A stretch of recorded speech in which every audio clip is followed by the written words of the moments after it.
H27 batch. আপনারা কেমন আছেন সবাই? আমি আশা করি যে আপনারা সবাই অনেক ভালো আছেন। সো গত ভিডিওতে আমরা কি নিয়ে কথা বলেছিলাম? সেটা হচ্ছে গত ভিডিওতে কিন্তু আমরা ম্যাট্রিক্স এর পরিচিতি আলোচনা করেছিলাম। আর আজকে হচ্ছে আমরা ম্যাট্রিক্স এর প্রকারভেদ নিয়ে আলোচনা করব। সো ১ম এ আমরা কি নি ১ম এ আমাদের ম্যাট্রিক্স এর প্রকারভেদের মধ্যে রয়েছে সারি ম্যাট্রিক্স। সো সারি ম্যাট্রিক্স হচ্ছে যে ম্যাট্রিক্স এর একটি মাত্র সারি এবং এক বা একাধিক কলাম থাকে তাকে সারি ম্যাট্রিক্স বলে। তো সারি ম্যাট্রিক্স একটি মাত্র সারি থাকবে। আর যেমন এ, বি আর হচ্ছে সি। সো এখানে n সংখ্যক থাকতে পারে। সো এটার ক্রম হচ্ছে ক্রম ইকুয়াল টু হবে n ইনটু 1 আকারের। যেহেতু এটা একটা সারি ম্যাট্রিক্স তো এটা সারি হবে একটা আর কলাম হবে n সংখ্যক। আর এটা এটা হচ্ছে সারি ম্যাট্রিক্স।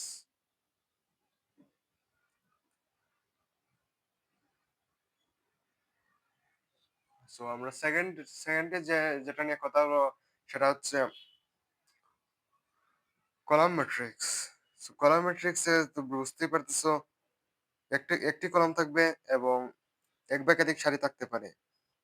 সো এরকম বড় করে দিই আমরা এ বি সি।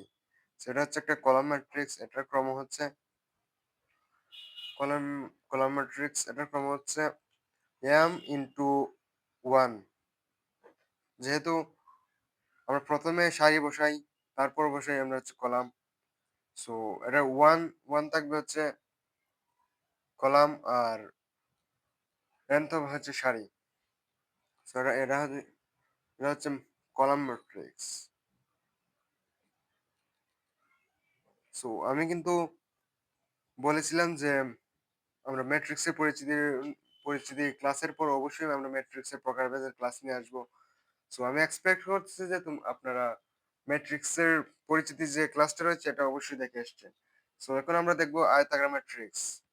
আয়তাকার ম্যাট্রিক্স এর হচ্ছে যে ম্যাট্রিক্সের সারি ও কলাম সংখ্যা সমান নয় তাকে আয়তাকার ম্যাট্রিক্স। যে তোমরা বুঝতে আয়ত মানে কি? যার দৈর্ঘ্য প্রস্থ সমান নয়। একটা দৈর্ঘ্য বড় হবে না হলে প্রস্থ বড় হতে পারে। সো আমরা একটা আয়তাকার ম্যাট্রিক্স দেখে নিচ্ছি।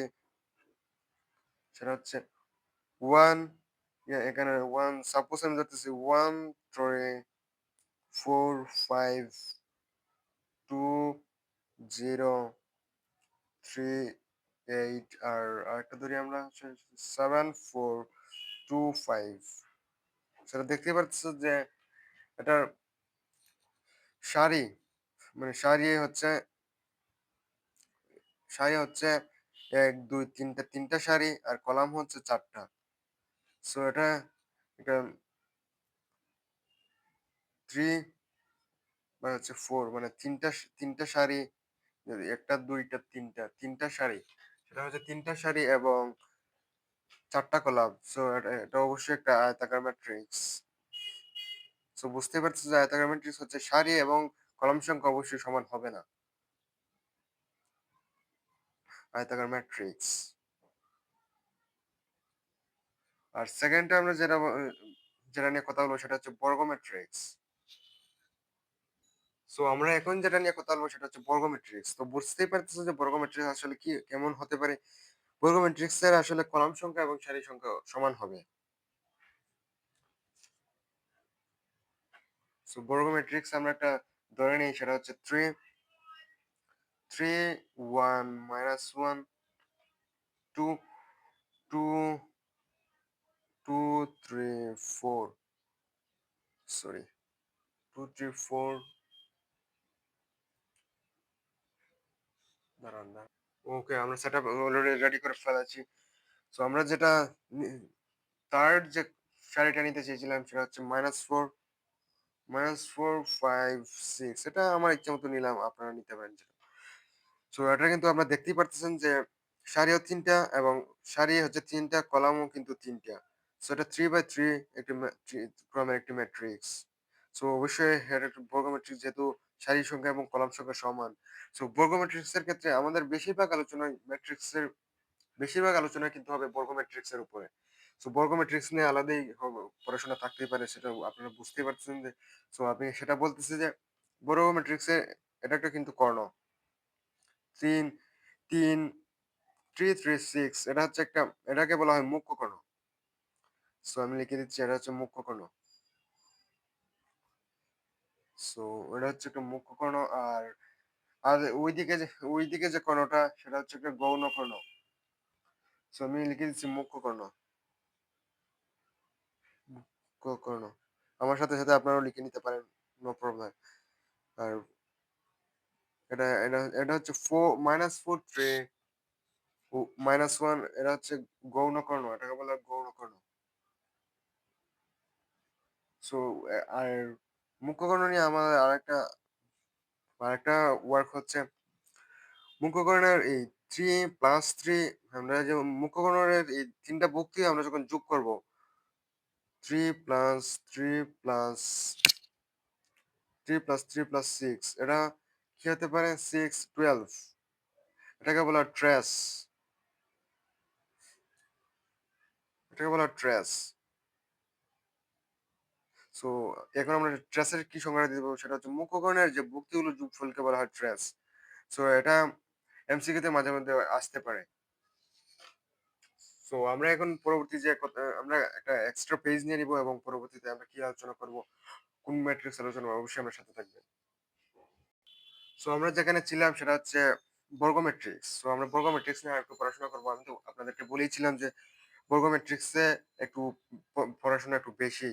সো বর্গ ম্যাট্রিক্সে আমি তো বলেছিলাম যে কলাম সংখ্যা, এই যে সারি সংখ্যা এবং কলাম সংখ্যা সমান হবে।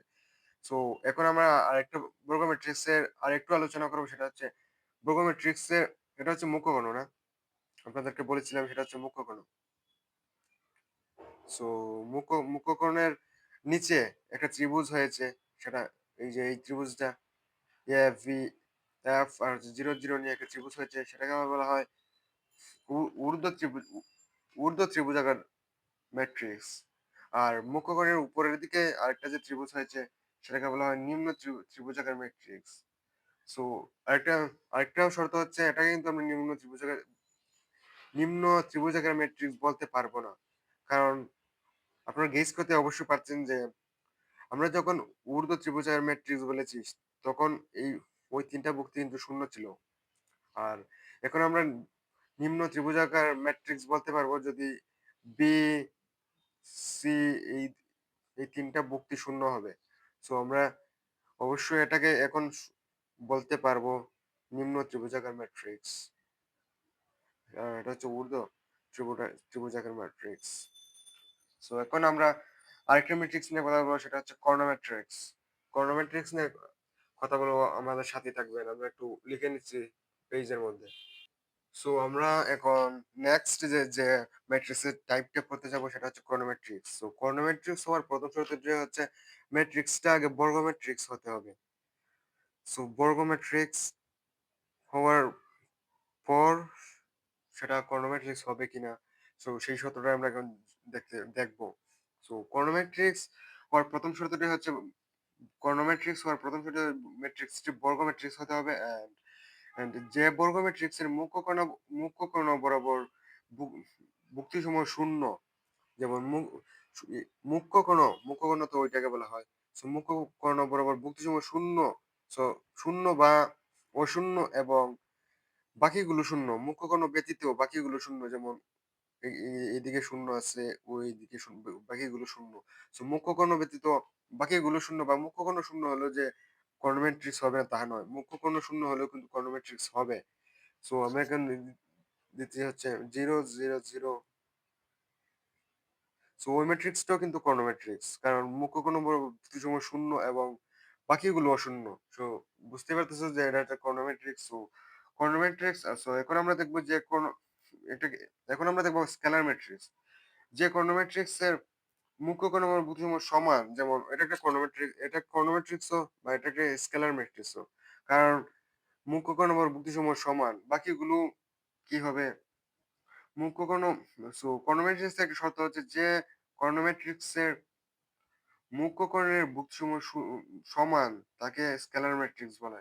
সো মুক্ত ভুক্তি সমান, সো এটা কিন্তু একটা স্কেলার ম্যাট্রিক্স নয়। কারণ এর মুখ্য কর্ণ বরাবর ভুক্তিসমূহ সমান নয়। সো এটা হচ্ছে একটা স্কেলার ম্যাট্রিক্স। সো কর্ণ ম্যাট্রিক্সে আরেকটা বিশেষ টাইপ হচ্ছে স্কেলার ম্যাট্রিক্স। সো আমরা এখন দেখবো অবেদক ম্যাট্রিক্স, যেটা নিয়ে অনেক পড়াশোনা করতে হবে আমাদের এইচএসসি লাইফে। সো অবেদক ম্যাট্রিক্সটা আমরা একটু অঙ্কন করে ফেলি। অবেদক ম্যাট্রিক্স। সো অবেদক ম্যাট্রিক্স হওয়ার জন্য কিন্তু আমরা আগে ১ম ম্যাট্রিক্সটা অঙ্কন করি, তারপর আমরা বলে দিচ্ছি।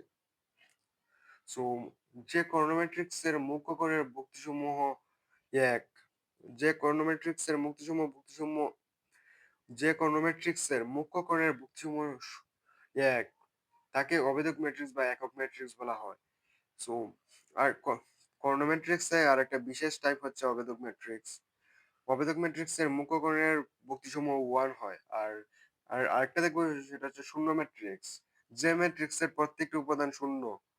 এটা যে বর্গ ম্যাট্রিক্স হতে হবে তা নয়। অ্যা প্রত্যেকটি উপাদানই শূন্য। যেমন আমরা এটাও বলতে পারি, বা বলতে পারেন যে এটাও একটা শূন্য ম্যাট্রিক্স। সো এর প্রত্যেকটি উপাদানই হচ্ছে শূন্য। তো তাই আমরা এটাকে বলবো শূন্য ম্যাট্রিক্স। সো আজকে আমাদের আলোচনা এ পর্যন্তই ছিল। আশা করি আপনাদের প্রত্যেকটি কথা, মানে টাইপ গুলো আপনারা বুঝতে পেরেছেন, এবং যদি বুঝে থাকেন তাহলে আমরা আমাদেরকে ভিডিওতে কমেন্ট করে জানাবেন। আমরা নেক্সট ভিডিওতে বা নেক্সট ক্লাসে আমরা ম্যাট্রিক্স নিয়ে কিছু ম্যাথ সলভ করব। সেটা হচ্ছে একাডেমিক থেকে অ্যাডমিশন। সো আশা করি সে পর্যন্ত অবশ্যই ভালো থাকবেন এবং জুমাস ক্লাসের সাথে থাকবেন। ধন্যবাদ সবাইকে।